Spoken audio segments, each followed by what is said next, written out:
the COMELEC thereafter is open for anybody who wishes to file for opposition on the application for transfer of certain voters. So as far as registration is concerned, at 5 o'clock this afternoon, the registration will be closed, except those listed at 3:30 in the afternoon. Tanan nakalista dito, that will be accommodated by the COMELEC offices. So we have monitored, I think, 4 to 5 municipalities where a lot of persons are falling in line, and historically, these areas also in the past elections are critical areas, should we say, a contested, highly intense and political rivalry. We know for a fact that the political scenario in Surigao del Norte is quite unique, very intense. And that also goes to show that the democratic process in Surigao del Norte is very vibrant. As a matter of fact, for emphasis, because of the great political color in Surigao del Norte, we have made a landmark decision in the Supreme Court in the case of Piñera versus COMELEC.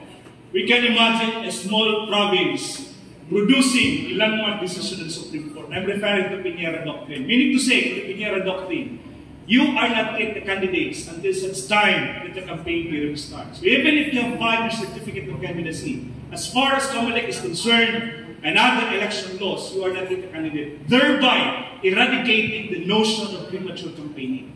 So that's a landmark case that originated in the province of Surigao del Norte, and that can be attributed because of the great political and the vibrancy of the province, and it applies the rest of the country.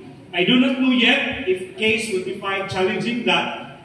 Pasig Surigao del Norte na po ang mag-file ang kaso para i-challenge that ma-imprinta na po sa mapa sa Timog Pilipinas, na po yung mga other landmark decision na will apply the rest of the country. Now, tomorrow, starting tomorrow, sumagsira ang atong registration karong alas 5. Nakalista sa alas 3, i-process. Thereafter, biyaan ni listahan kay trataron pa na sa Election Registration Board for approval, subject to petitions kung naman mga petitions. And in the meantime, our focus will be turning into the filing of the certificates of candidacy for all aspirants intending to run for public office in the province of Surigao del Norte. And that will start tomorrow, October 1 to 8. 8 o'clock in the morning to 5 o'clock in the afternoon.